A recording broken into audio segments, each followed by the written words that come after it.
The proceeding program expresses only the opinions and views of its respective block timer, producer, radio announcer, writer, and production staff, and does not in any way reflect the views of this station. The station has advised the programmers to abide by broadcast laws and KBP rules. Every Saturday, 1 to 2 p.m., let's all listen to your TJ Perez, the professional safety and skills advocate on air. All about safety, international experienced and skilled people handling highly expensive machinery. They do rigging, lifting, training, transport equipment, safe and economical. If you think safety is expensive, try an accident. Or you could call on them at j.ferrer@jlftransport.com.ph or 0917-862-4995.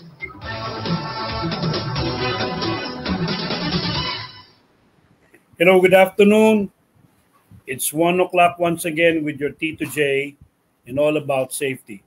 I would like to thank the Aboitiz Power or Thermal Mobile Group. Ano yung mga pangalan ng Tina para magpasalamat tayo kila Yal, yung mga nagpaturo sa atin ng forklift, and I don't know kung makikinig sila.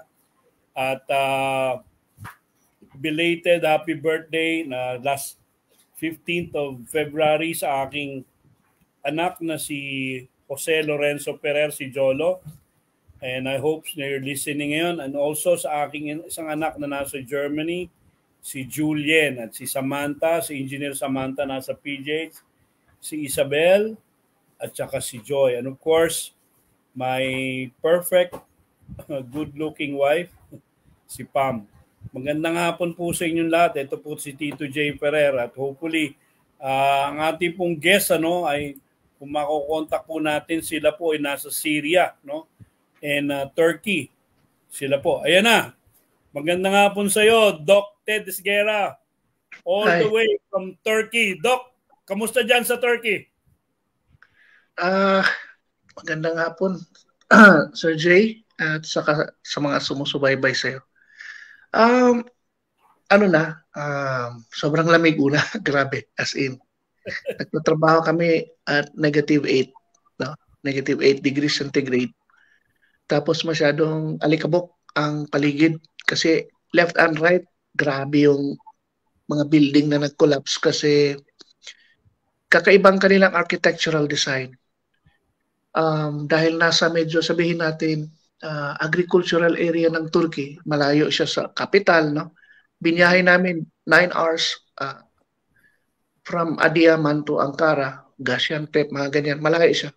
Agricultural area, tapos less than 20% or 10% ng GDP lang sa buong Turkey.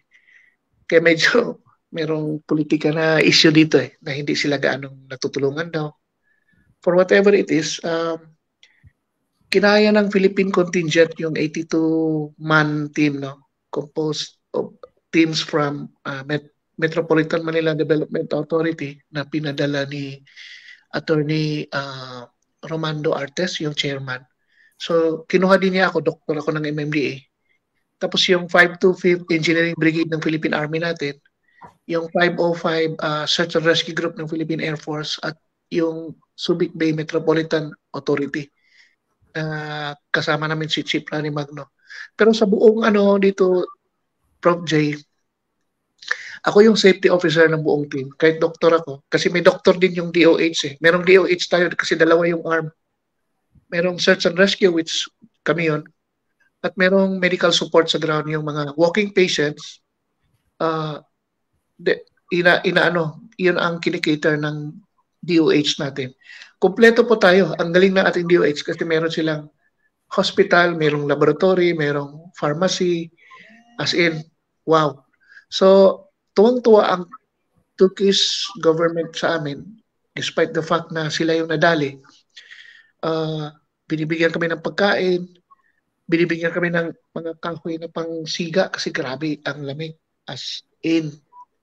No, tapos binibigyan kami ng tubig. Pero, Doc, excuse lang only, Doc, kasi ipapaliwanag lang natin sa ating mga nakikinig na before you led an expedition sa Mount Everest. Tama, Doc? Opo.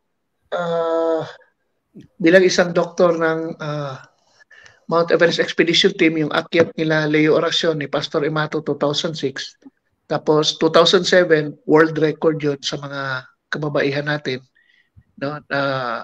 2007. Tapos 2008, nag-marathon kami sa Everest na kung saan si Karina Dayon doon nag-top 1 sa international female. Tapos ako nag-top 13 sa international male sa marathon doon.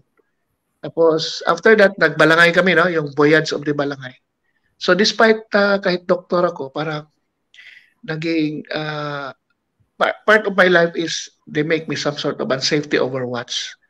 Kaya sa amin, kahit dito sa contingent sa Turkey at sa mga nakikinig ng mga kababayan natin na sa programa mo, kailangan mag-create talaga tayo ng napakalalim na doctrine on safety. Parang sa amin dito, the first thing that we have to do, ang isipin mo safety bago mag-deployment. Kasi alam nyo, ang sinasakyan namin dito, yes, armored personnel, yung naka-armor siya na truck.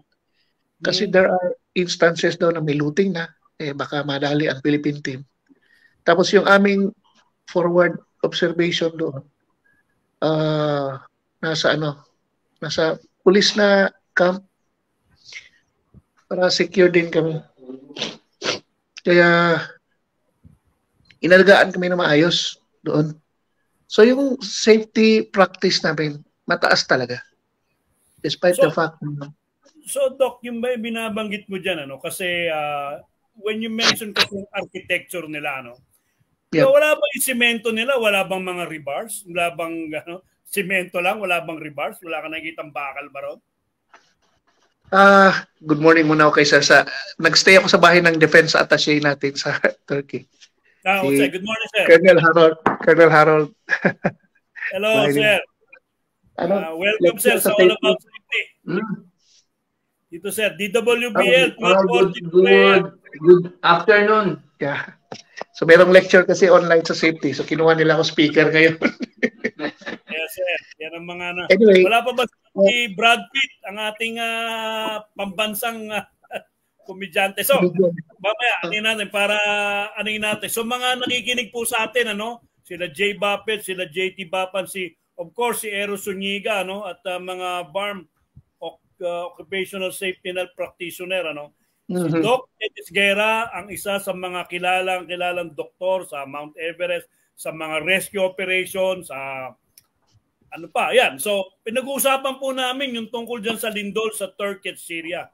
So, saan ba tayo? Yun, Doc, yung construction nila, sabi mo, iba yung construction ng architecture nila. Anong inapansin mo na gusto namin malaman din?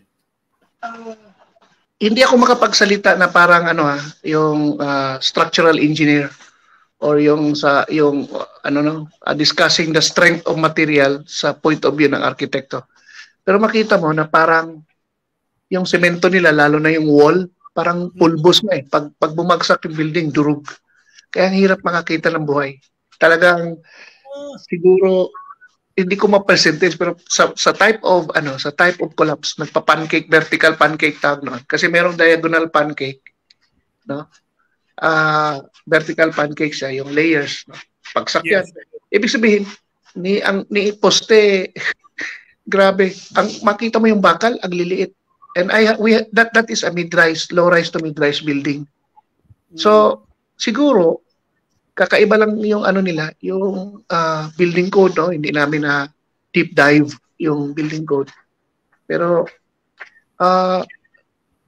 nakita ko dito, Prof, yung Manila. Kasi tayo, we still did not hit the 100% na nasunod natin yung building code. So makita mo, parang worried kami, ito yung Manila. There will be buildings na ganito mag-collapse kasi hindi tayo naka-comply. Ang Turkey, nagtaka ako despite kilala sila na magaling sa earthquake science kasi ang Turkey kasi, Prof, nakapatong sa Anatolian Plate. Yung Anatolian Plate is one of the active plates din sa buong mundo na earthquake prone. So nagsasubduction siya papunta sa Eurasian Plate. Yung Istanbul, napakadelikado nun kasi sumusuksok sa ilalim ng Istanbul yung buong plate ng Turkey. Kaya pag pumutok yan, naku, ang Istanbul, naku, nakaano yan. So ang Istanbul, parang nasa Eurasian plate nakapatong. Kasi ang unique sa Turkey, by geopolitical position, ano siya? Siya yung country sa buong mundo na hiniwa ng Asia and Europe. No? Sa Istanbul.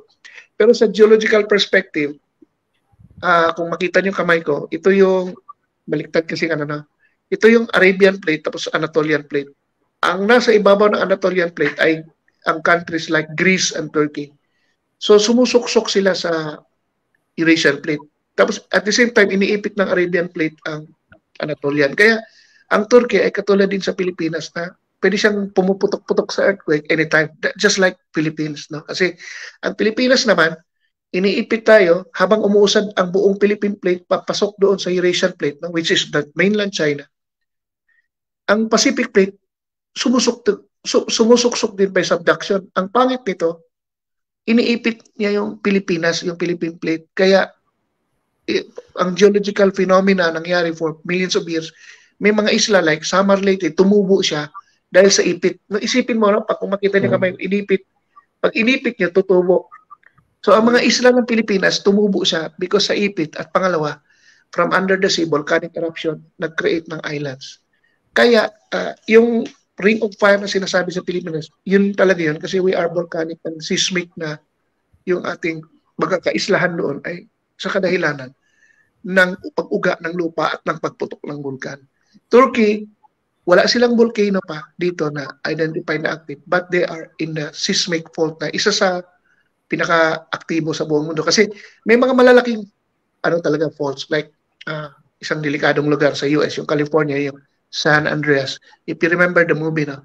Though it's so exaggerated, lalaki yung lupa, hindi naman ganyan ang movie, ang fault ipit yan eh. So, yan, San Andreas is so active. Tapos doon sa ibabaw, which is they were looking at it not in continuous San Andreas, somewhere sa North America, which is in Alaska. They call it the Denali Fault. So maraming mga faults sa mundo. Ita ang Turkey isa. So naabutan na sumabog yung kaya ang lawak. First time in my life sa international deployment, nakakita ako ng grabe kalawak na hindi mo alam saan ka magsisimula. Wow. And we just do it building by building. At alam mo, Prof, bawat lingon mo, building talaga nag-collapse and people are trapped inside. Tapos sa lamig ng panahon. Doc, Doc Ted, ilan yung may na-rescue ba kayong buhay? Our Philippine contingent were able to rescue some alive people there? Meron ba kayo gusto ko lang linawin sa mga nakikinig na ng mga kababayan natin. Yung United Nations Office for the Coordination of Humanitarian Affairs, sila po yung humahawak. No? Kung saan bibigyan ka nilang assignment ayon sa logistics mo, ayon sa ayon sa manpower at sa kakayanan at sa logistics. So nakita ng UN na ang Pilipino, ang kakayanan niya kasi may gamit tayo na life locator, lalo na sa MMDA, may life locator siya, meron siyang fiber optics na sinusuksok sa labos. Ang binigay na assignment sa atin is more on yung tinatawag na assessment, search and rescue, ASR2. Ang ASR2, magdedetect ka lang. Halimbawa, maglagay ako ng isang gamit sa ibabaw ng meron siyang radar. So, i-detect niya, kapag humihinga ka, mapipick up ka niya. Pag kumikilos ka, even if you are under the rubbles, mga 30 to 40 feet, pipick up ka niya. Pag na-pick up may tao doon, hindi kami pwede ang kukuha. Ang kukuha locals. Yun ang agreement. Kasi yan ang utos ng UN eh. Okay. So, sikat ang Pilipinas kasi may gamit. Nagde-detect. Ngayon, kung nakuha nila yan, ang problema sa lawak, minsan hindi nila nire-report sa amin na nakuha sila. So, hindi namin alam. Even sa mga patay, ano ba tawag sa Tagalog niya kasi Bisaya ko yung bako. Pagbako. Kinakayod, hinihinay kasi syempre sa Islamic belief kasi as much as possible dapat hindi ma-mutilate ang body part, no? So hinay-hinay tapos pag may nakita kami parang bumuka, suksukan namin kaagad ng fiber optic para kung may tao doon na patay, no? So nagagawa ng Philippine team yan. Tapos pag may patay, kukunin ng local kasi syempre sa Islamic practice, kailangan Muslim daw ang ang hawak yung idea. Okay. Pero Doc, nandito na Doc yung pambansang komedyante natin. Ang dapat mong i-export ngayon sa Turkey. Brad Pitt, ang yung isa sa idol natin, si Dr. Ted Isguera. Magandang hapon sa Brad Pitt. Hi, thank you, Kajay. And thank you, Kadok. Kadok ba tawag ko? Thank you sa guest sa ating show ngayon. About City. Kumusta kayo ngayon dyan sa Turkey? Nandito ako ngayon, nagbumiyahe ako 9 hours from the earthquake site, pumunta ng Ankara to talk to the Philippine officials natin, yung defense attaché, kasi pinagpanday na kasi ang Pilipinas, ang naiwan na lang yung DOH. So ang problema namin, mawawala ng supply ng rescue team yung USAR kasi wala na kaming supply. Hindi namin pwedeng iwan ang DOH kasi nang pumasok kami sa Turkey, one team. Ang gusto ng Turkish government iuna yung USAR, may iwan ang DOH. Ito yung pinag-usapan namin, a little bit sensitive issue. Pero alam mo, tuwang-tuwa, pinakita ko yung video na kinantahan kami ni Brad Pitt eh. Tuwang-tuwa yung team ko, high moral. Alam mo naman na sobrang lamig na panahon. Malayo ka sa pamilya mo, hindi ka nakakaligo, walang toilet na matino. Sobrang lamig, no? Grabe kahirap. So, yung kanta mo na Let It Be, tuwang-tuwa yung... Brad Pitt, ikaw pala motivating factor dyan, ha? Ano yung kinanta mo, Brad Pitt? Yeah. Beatles, of course. Let It Be. Let It Be. Yeah. Yes. Kaya siguro energized sila Doc Isguera at saka yung mga ibang rescuer Philippine team na kinanta mo yung Let It Be. Yes. Moral sila. Moral booster. Yeah. May magpapadala sana ako ng GCash. Kaya lang, mas Ayos ka talaga. Hanip ka, Brad, GCash. Dollar dapat ipapadala mo rin. Baka peso padala mo. Ha? Ano ba ang pera dyan sa Turkey, Doc Ted? Euro na ba yan? Lira siya. Parang although merong tinatawag na Turkish euro, pero ganito, meron ako dito. Pambili namin ng yan. Lira? May mukha ni Mustafa Kemal. Yung Mustafa Kemal is the first president ng Turkey na kung saan, siya, warrior na grabe, na-liberate niya yung Turkey from the hands of the Western power. So, parang he's like a hero and he's like the father of Turkey. No. Bumitaw kasi siya sa Ottoman Empire. Actually, I had a chance to visit. Yung panata ko sa buhay ko, pag napunta ako sa mga lugar, I want to visit the tomb of warriors, liberators, freedom fighters. Parang nasa Japan ako, pumunta ako dun sa graveyard ng Ronin. Dito sabi ko, I will not miss to visit the graveyard of Mustafa Kemal Atatürk. Kasi the guy is a warrior. So, mas hindi ako Turkish, but, he is... Alam mo kung bakit? Doc Ted? Kasi, warrior ka rin. Oo nga. Yes, and ako naman, Lakers ako eh. Magkalaban tayo. Ayos. Nadali ako doon ah. Ito, tighten up lang kasi, so para, Doc Ted, ang latest casualties. Last kong nadinig, 40,000. 42. Unfortunately. So, ngayon, sana hindi na tumaas. Ganito yan. Marami pang hindi na-account kasi tulad ng sabi ko, yung pinagtatrabahoan namin na lugar, hindi siya mataas in terms sa GDP ng Turkey. So parang, ayaw ko naman sabihin na hindi pinapansin. No? I don't like to preempt na. Parang, ang feeling ng mga tao doon, hindi raw sila tinutulungan ng gobyerno. When in fact, ando naman yung mga sundalo. Pinull out yung sundalo sa Iraq, yung mga special forces.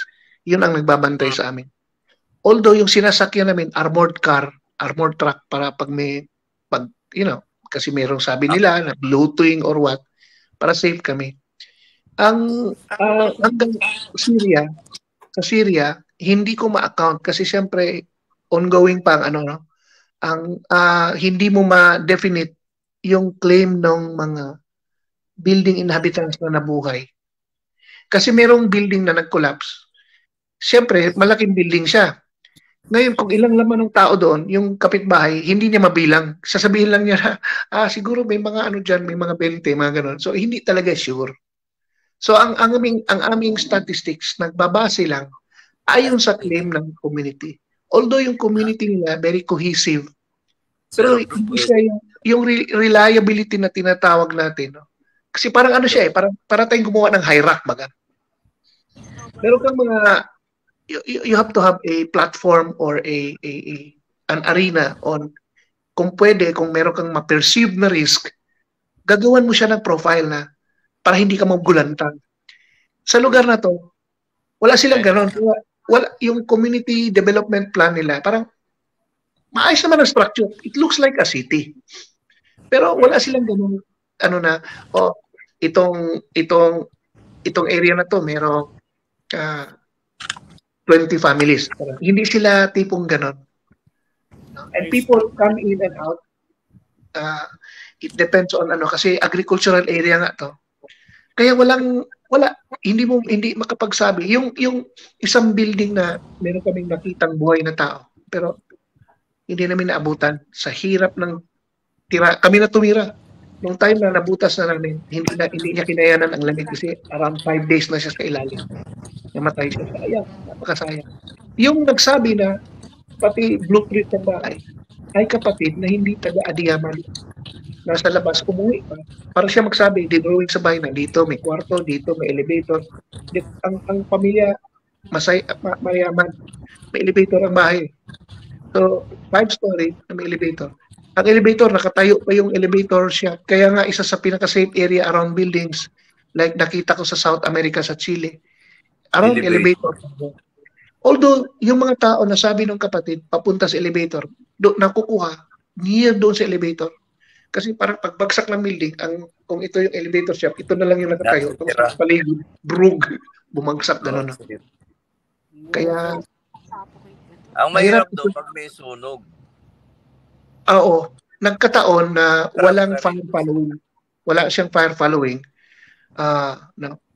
Pero kahit sabihin natin na liblib na lugar, ang gaganda ng gamit ang mga fire truck nila. Sabi ko sa inyo, isa sa maganda ang emergency response. Turkey talaga. Identified naman nila na ang hazard sa Lindon mataas. And let us learn from them. Yeah, that's the thing. Yun ang maganda ron nakatulong na kayo, Docted, and then natuto pa tayo sa mga paraan na makabago and mga gamit na kailangan sa mga rescue. Tama ka dyan, Brad. Tama dyan.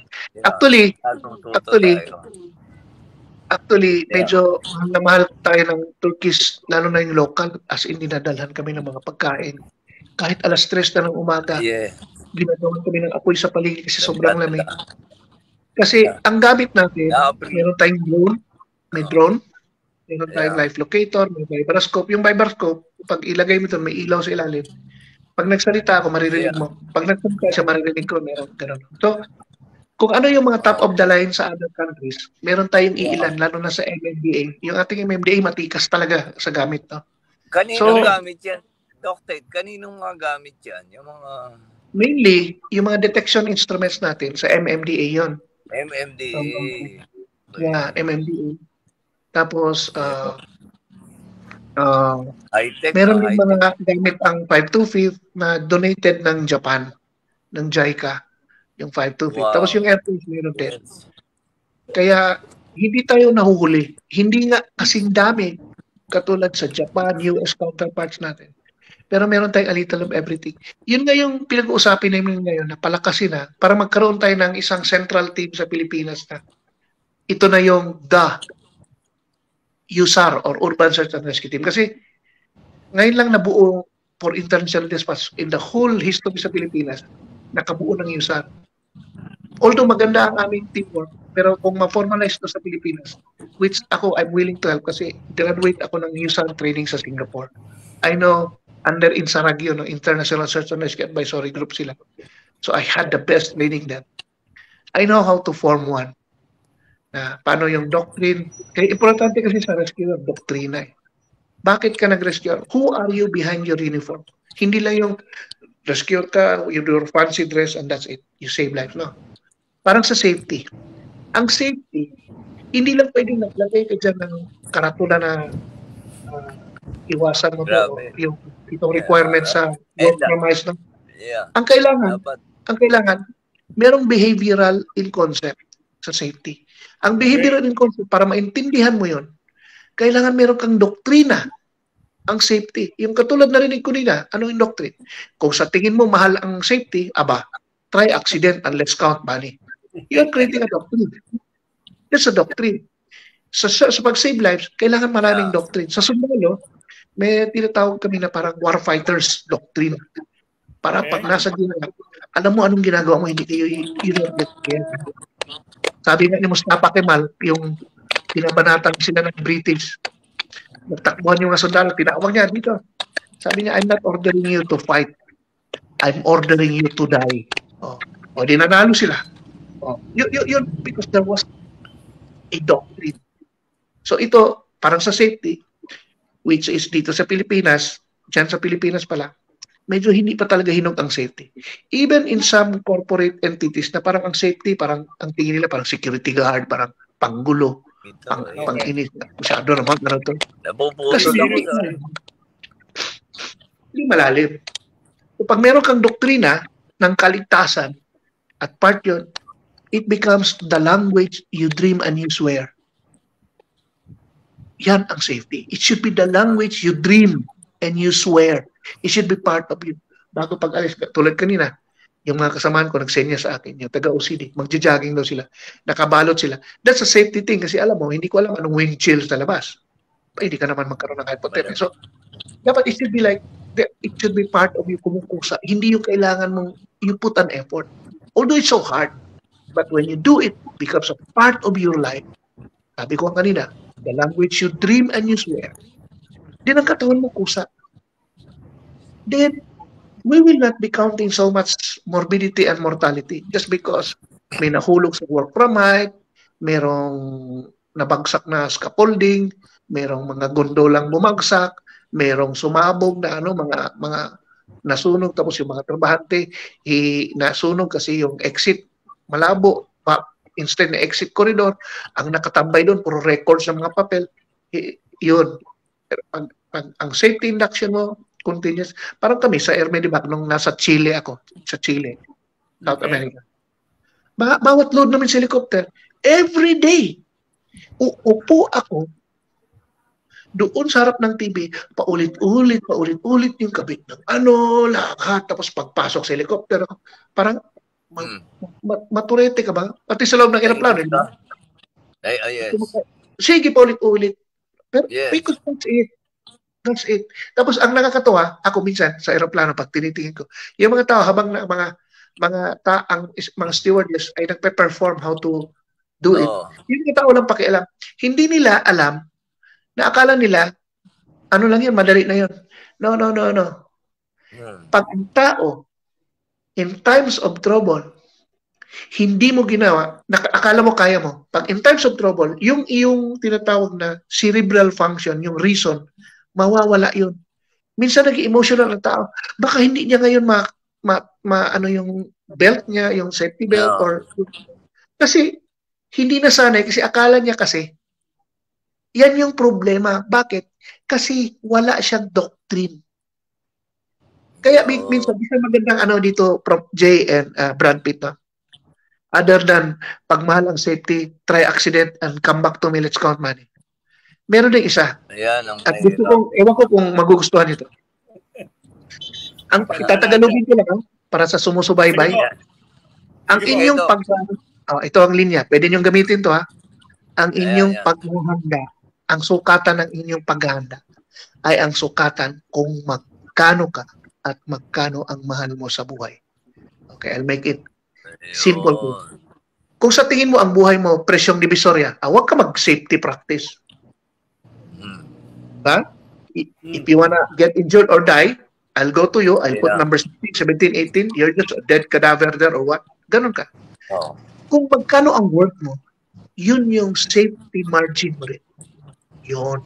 Kaya, kung magkano ang tingin mo sa buhay mo, ganun din ang pagtanaw mo sa lahat ng bagay na pangkaligtasan. Yan. You will prepare as to the work you know you have in yourself. And to your loved ones, kung ang sa tingin mo, nanay mo, walang kwenta, huwag ka maghanda. Itago mo yung LPG mo doon sa ilalim ng cabinet na nakakulob lang yung ano, hindi mo alam kung naglilik na. Go ahead! Sige, huwag ka mag-fire extinguisher. Sige. Wala, as in, no safety practice at home. Which is very contrary. Sa Tagalog, alam niyo sa Tagalog, dapat ang bahay natin ay ligtas. Kasi sa Tagalog po, yung home, sa Tagalog ng home ay tahanan. Ang word na tahanan ay nanggaling sa word na tahan. Ang tahan, it means peaceful. There can be no peace if there is no safety and security. So you are fooling yourself. So kung gusto mo, meron kang tahanan, practicein mo yung aspekto ng pangkaligtasan. If you value life, value safety. Parang gano'n. If you measure it, it's precious, then value safety. Mga nakikinig natin, ang dami. Si Eros. May mga tanong ba? May mga tanong? Hindi, puro kinokomenta si Doc Esguerra. Kasi they really wanted to know yung mga nangyayari dyan sa Turkey. At sabi nga ni Doc Ted, very valuable team ang naging contribution natin dyan. At dahil sa'yo, Doc, nalagay na naman tayo sa mapa na nakilala ang galing nating mga Pilipino. Opo. Doc, baka makalimutan ko lang. Ano yung mga na-obserbahan nila before the earthquake hit? Okay, ganito yan. Yung mga birds, yung mga hayop usually nagre-react na alam na nila Yeah. So, merong nila, yung observation nila. Meron kayong makita mga video na may gano'n, no? Pero hindi siya ibig sabihin na yun talaga. Kasi ang earthquake, depende din ganong kalalim.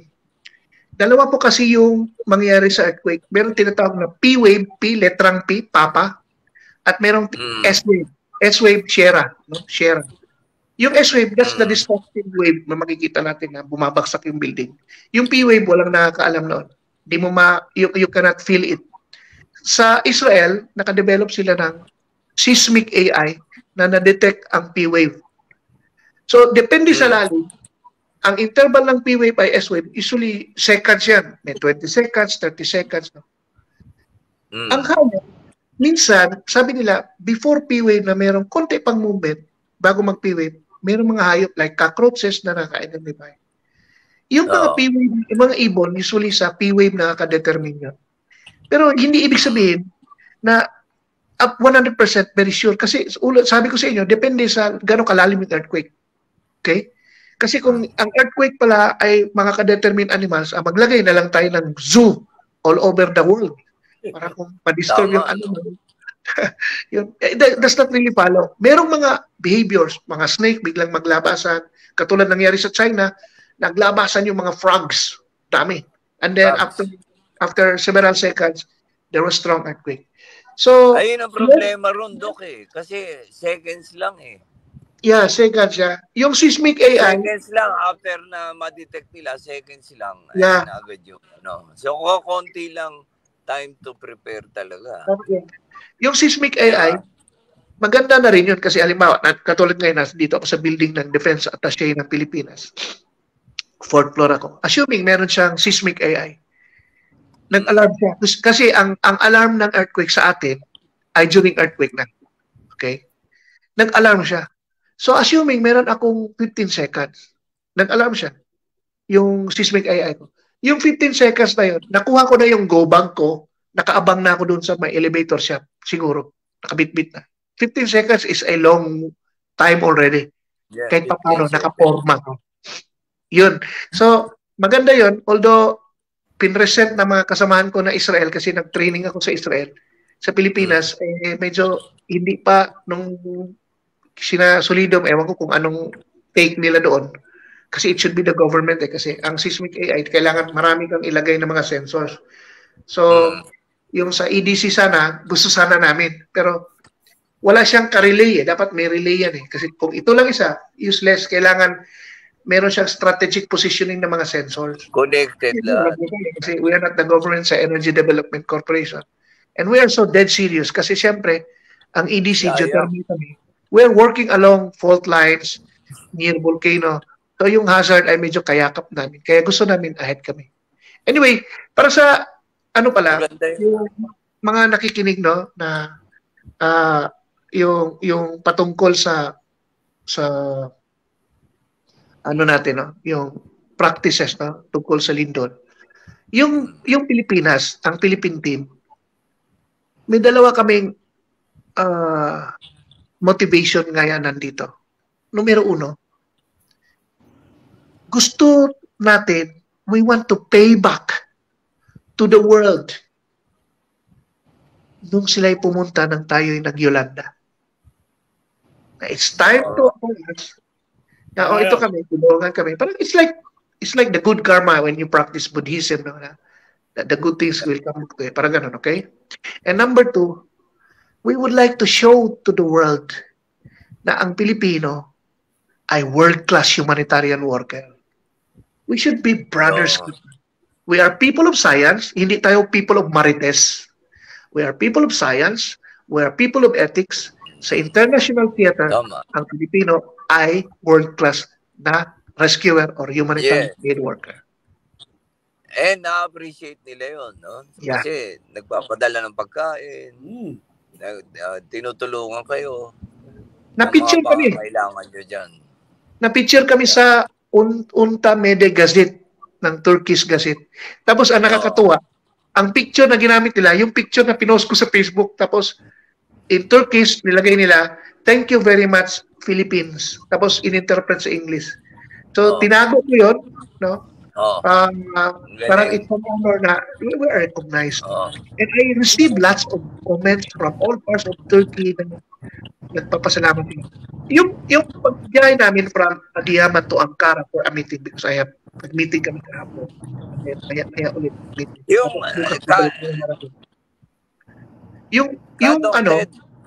Kadokted, ano gamit nyo? Mga military ships papunta dyan sa Turkey? Paano kayo nagbiyahe?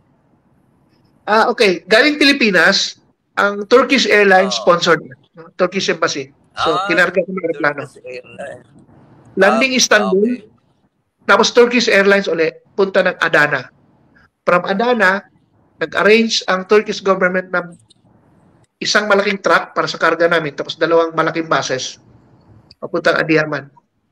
Itong papunta dito sa Defense Attaché, yung lang embassy na car, yung Philippine Embassy na sasakyan, para dinalang dito, para kumuha kami ng resupply kasi doon sa Adiyaman, it's like a ghost town na, as in walang tao, parang nakita apocalypse doon. So wala ka mabilang dito kami namili ng bigas, tapos ng tubig. So yun ang aming resupply papunta doon babalik kami bukas, early morning, balik na kami. Pero Doc, yung sinasabi diyan, yung search and rescue is already the finish. So tapos na, no? So you're just planning to retrieve the dead and uwi na ba kayo? Ganun ba? Supposedly, kami under USAR, wala na kami. Ito nga pinag-usapan namin, ano ba ang patakaran. Ang maiiwan is DOH kasi merong mga pasyente kung pasok ng mga loob. Ang punto naman ng DOH, isang contingent tayo pumasok, isang contingent tayo babalik sa Pilipinas kasi daw nag-arrange daw ng Heroes Welcome, no? Titingnan namin kasi alam niyo po, kailangan at tayo humanitarian worker, huwag tayong pabigat na komunidad na tinamaan. Kasi habang nandun kami, yung community ay nagbibigay ng kahoy, nagbibigay ng tubig, nagluluto ng mga bean. Siyempre, yung mga tao affected yun, hindi siya magandang testimony. Kaya as much as possible, sabi nga, pinag-usapan nga namin, huwag na tayo mag-utilize ng kahoy para wala silang kahit tubig na lang. So, yun yung parang dilema namin, paano namin i-slice yung one half ng team, paalisin niya sa Adiyaman. So, pinag-usapan kung sa Ankara ba. Ang problema naman, hindi kami pwede sa Ankara kasi yung Turkish Airlines, ang pick-up point namin is Adana. So, maghanap kami ng lugar sa Adana, depende, hintayin namin yung UX sa Swan. Or, mabad kami doon, hindi kami gagamit ng tais, kahit sobrang lamig, whatever it is, para good testimony. How far is Adana from Istanbul, Dr.? How far is Adana to Istanbul? Pag nag-land travel kami, yung Adana, land travel to Adiyaman, mga 6 hours. 6 hours? Yeah. Baguio. Parang Yeah. Manila to Baguio, gano'n, di ba? Wag yung i-ano yung Baguio. Ano. Kasi dito, ang highway nila, medyo malawak. Ang problema nga ng sa highway, nag-yellow, minsan ang sasakyan mo, mag-slide talaga, bumabalag-bag. Kasi nag-yellow along the way. Kaya, Tsaka sa Turkey, di ba magulo dyan? May gera ba dyan? wala naman. Yung gera nila, wala ba? bilang mga conflict doon lang sa bandang north, no, with Kurdistan. Kasi yung Kurds are looking for independence. Yung Kurd ay tribe na nasa Syria. Dito man na Syria, Turkey, tapos Iraq. Dito pala sa South, sorry. And pinakamalaking Kurd population is nasa Turkey. Ayun, ang Turkey na, for whatever it is, no, I'm not private, or I'm not really the authority to talk on geopolitics, but I'm reading lots of things about the Kurds. No, they want to have their own country. The Kurds lang, parang hiwalay. Kukunin yung Syria, sila yun. Napaka-ano ng Kurd, these are Muslim population. Other than that, ang pinaka-main conflict ng Turkey, pero wala naman silang gera, is with Greece. Nagsimula pa yan noon. Kasi nung time na inatake sila, nanalo sila sa Gallipoli way back before.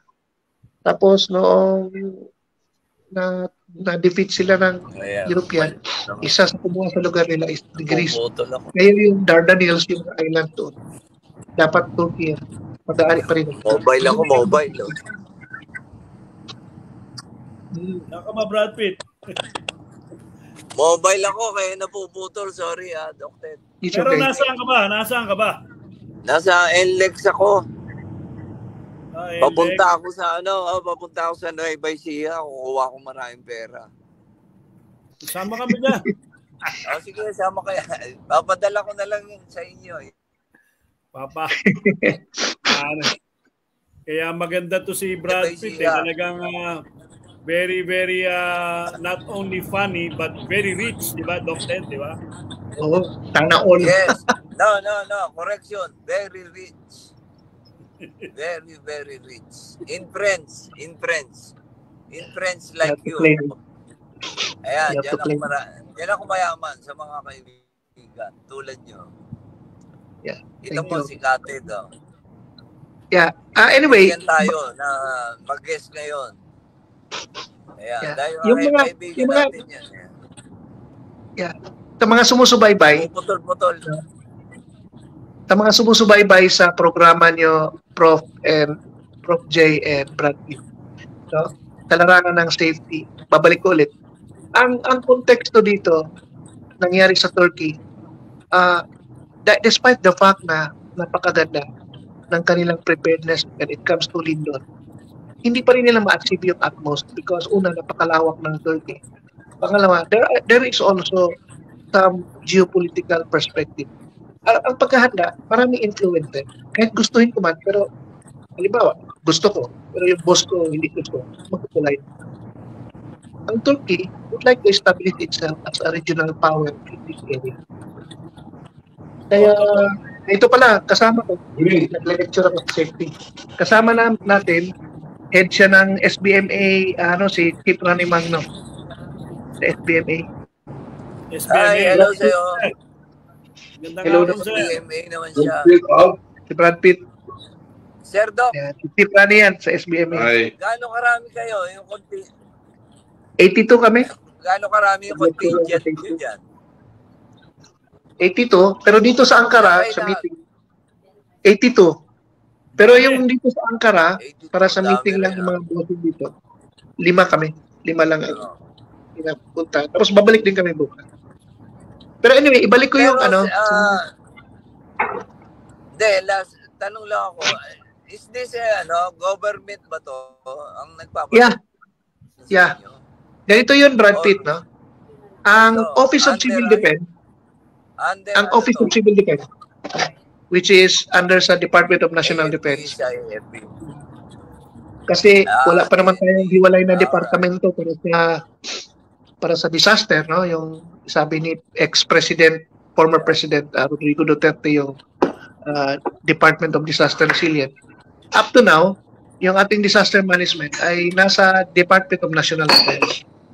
Although, merong mga subunits sa ibang departamento na meron silang mga management. Halimbawa, DILG, DSWD, DOH. Pag nabuo mo yan, yun yung plano sana na magiging Department of Disaster Resilience. Problema lang, madali sabihin. Pero yung kwento ng COA sa akin, sa DBM. May tanong pa ako, Doc. May tanong pa ako, Doc. Ang Metro Manila, how prepared is Metro Manila for something like this nangyari sa Turkey? How prepared ang Metro Manila? Okay. Sasagutin kita sa tatlong anggulo. Institutionally, nandun na. Kasi merong requirement na meron kang drill twice a year. Tapos, pinag-uusapan yung mga prepositioning of assets katulad sa MMDA, yung mga nasa Metro Manila, sa mga LGUs, no, sa mga cities around Metro Manila. At sa mga annex places like Bulacan, paano mag-responde ang Bulacan, paano ang Northern Luzon Command, ang Southern Luzon Command. Institutionally, it's there. Pangalawa, lukso ako sa kabilang dulo. Personally, sa Pilipino, ito may problema. Kasi kung mag-drill nga lang tayo, nag-evacuate sa building, wala, hindi seryoso. Didiretso sa Starbucks. No? Wala, hindi malalim. Magre-reklamo pa. Nagre-reklamo pa. Somewhere in the middle are the main players also. Merong institutional, pero meron tayong mga organizational preparedness, lalo na sa private sector. Gaano kaseryoso ang pribado, even government agencies, sa paghahanda. Kasi halimbawa, ako, Department of Justice. Nung nagsalita ako sa Department of Justice, believe me, sa Manila, state of judiciary natin, wala talagang preparedness program. So, anong nangyari? Sa tourism, una, na-imbitahan ko dati ni Secretary Rafi Lutan, sa preparedness ng tourism, wala din. Hindi rin. No? So, institutional, tapos kung saang organization ka, tapos individual. Kailangan kasi, parang you should be like the Israeli. You should be like the Japanese. Meron kang individual or personal conviction bakit ka naghanda. Tingnan mo si Israel. Bata ka lang lumaki. Merong doktrina eh. Yun ang kulang Pilipino. Wala tayong personal doctrine of preparedness. Like safety. Wala personal doctrine of safety. Kaya sasagutin ko, institutionally, yes. Pero personally, as a Filipino residing in Metro Manila, wala. May go back organizationally. Bilangin mo, magbisita ka ng mga corporate entities sa opisina. Meron ba mag-go back? Yun na. Pagstriktuhan ng dole yan, or NEDA kung sino na restriction. Pero yun talagang yung information drive. Ito yung nakikita ko yung dyan sa C5, yung mga bundok na hinati lang na parang diretso ganito. Diretso lang straight. Kasi di ba dapat nakaslope yan? Pagka hinati mo yung bundok na diretso, pag lumindol, iba kagad to. Hindi dapat naka-slope, something like that. Na ano yun eh. Okay. Sasagutin ko yan. Hindi kasi tayo, ang ating way of looking at progress is not selective people. Tingnan mo, ang politician, 6 years, mag-stay sa power. After that, kung anong proyekto, hindi kukunin ng next politician. Wala tayong global way of looking at things. Parang, o sige, tapusin ko to, kahit hindi sakto yung slope, yung angle ng ano, basta may kalsada. At tinignan niya may kalsada because kalsada is sa economics. Wala siyang pakialam sa iba kasi hindi siya global tumingin. Wala siyang sustainable culture. Yun ang problema. Kailangan sa Pilipino, mag-establish ka ng regenerative culture. Ang regenerative culture is like this. You will be more proactive on things around you. You look at the environment, you look at the community, titingnan mo ang perspective ng Pilipino, hindi lang doon sa immediate need niya, kundi anthropologically. Bakit kaya ang mga Pilipino hindi naghuhugas ng kamay, kaya naku-COVID parang gano'n? Ano kayang practice yun? Titingnan mo, laliman mo. And then you will redesign it para mayroon tayong collective view on how we can be resilient.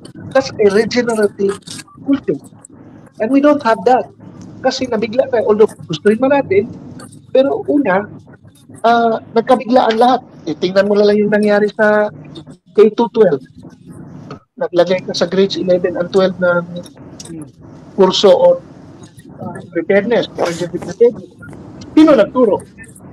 Tuturuan ng teacher na hindi. Parang, ikaw na magturo ng preparedness. Ano ba yan? Ano ba ang preparedness? Para ka lang kumain ng taptilog? No. It is a science on by itself. It's a protracted science for crying out loud. Kailangan marunong ka sa geology. Kailangan marunong ka sa mga infrastructure. What do you mean by critical entities? Bakit utilities, facilities, mga ganun. Merong disaster science ka, meron kang security component, food security. My golly, that's a whole battery, a whole moral. Ang dami. Ngayon, ituro mo sa bata na isang bagay, para ka kunwari sa doktor, katulad ko ng dermatologist ka, pero paturuin ka ng ECG, magbasa ng electrocardiogram tungkol sa puso, di nagkawendang. Naging tayo. So it's like a funny thing, kasi, again, sabihin ko sa iyo, Prof. J, and Brad Pitt, as a Filipino people, hindi malalim ang doktrina natin. Tingnan, okay, ito, pakinig kayo lahat, ito very sensitive to. Yes. You read history. You read our history. Nung nag-aral ako sa Australia, sa Australian Military Rehabilitation Course, merong sarhento doon, sarhento lang siya, despite the fact na kapitan, tapos meron akong classmate na kain, Malaysia, na iba-ibang lugar. Nagsasalita siya tungkol sa Gallipoli. Talo sila. Yung Gallipoli, ang nanalo Turkey. Ang kalaban ng Turkey, Australia, New Zealand, France, Britain. Natalo ang Australia. Pero wala akong narinig sa kanya natalo. Kung hindi, nagkikwento lang siya how gallant the Australian soldiers are, including the donkey na nagbitbit ng armas na parang ginawa nilang hero kasi nagbitbit lang ng armas. But I never heard that Pitt and Professor J na natalo sila. Ano natalo sila? Siyempre, ako nagbabasa ng history po sa isip ko, wala, kulelat kayo. Pero look, anong doctrine pinapakita niya sa akin? There is no spirit na defeat.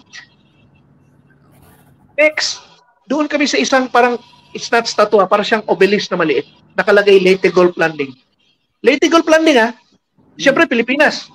Yes. Nagkwento siya sa Leyte Gulf Landing, kwento siya, aba, para naman siya may-ari ng lintik na Leyte Gulf Landing. He owned it. Now we are part of the success of the Allied, the recapture of the Philippines at the Leyte Gulf Landing. Ang lit-lit lang ng Australian contingent, pero when he talks as if he owns it, look at the doctrine. Balik ako sa Pilipinas. Makinig kayo mga kababayan ko. Anong mababasa ko sa history? the fall of Bataan, the fall in Tiran Pass, all defeating message to me. Lahat na lang nababasa ko, natalo ang Pilipino. Ano na lang ang dating sa utak ko? Negative. Yes. Negative. We have to redesign our culture as a people. Para gusto mo maging malalim ang paghahanda natin, ang pagtingin natin sa seguridad at sa safety, redesign mo itong utak.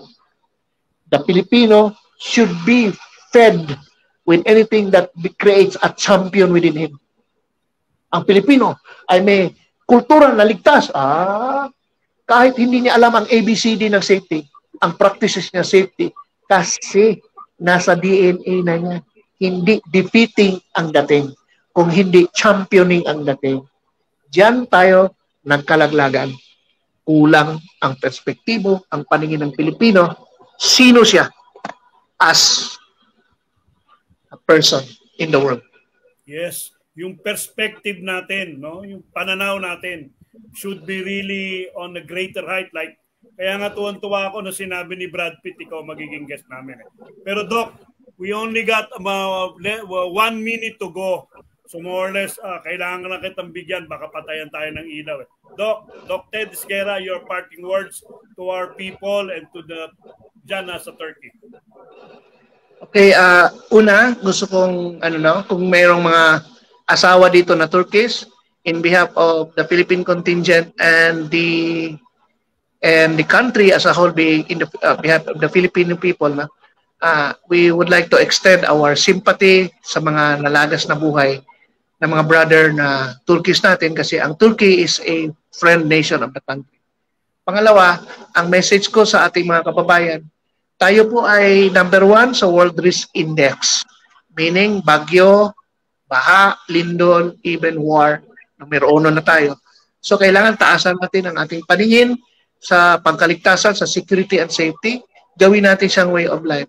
And we will start that and we can have that when we have the strong sense of self, no? Ang pagmamahal sa sarili. Ang kailangan ng bawat Pilipino sa bagong panahon, sa new normal, ay malapit siya sa sarili niya, malapit siya sa pamilya niya, malapit siya sa kanyang sinasambang Panginoon, malapit siya sa kalikasan, at malapit siya sa sangkatauhan. Mabuhay po kayo, Sir Jay, mabuhay po ang lahing Pilipino. Mabuhay po kayo, Dr. Esquera. Pero may nagtanong dito, meron ba raw face mask pa dyan sa Turkey? Naka-face mask pa raw po yung mga tao? Naka-face mask pa? Wala akong nakita gaano. Wala na. Wala nang mga soldiers dito eh. Pero last 2 years, nag-lockdown din sila. Tapos, bumagsak kasi ang inflation, grabe. Wala na rin. Pero wala akong nakita. Sa mall, as in, wala na. Namasyal ako sa mall para mamili ng mga jacket para sa ating rescue teams doon. Wala. As in, normal. Yun ang maganda. Na talagang, I think we have already gone the COVID stage that, may sakuna na rin. At, Doc, lakpas na tayo ng isang oras. Ito si Jay Pera nagsasabing, smile and be safe. Doc, saludo po kami sa inyo. Maraming pong salamat. Brad Pitt. Nawala na si Brad Pitt. Pupunta naman ba siya. Salamat po, Doc. See you next time again. Thank you po. Bye-bye po.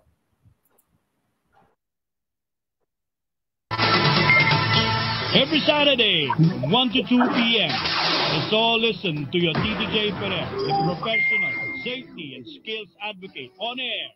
All About Safety is brought to you by JLF Projects International Inc. Experienced and skilled people handling your sensitive and expensive machinery. They do rigging, lifting, plating, and transport your equipment safe and economical. If you think safety is expensive, try an accident. Or you can call on them at J.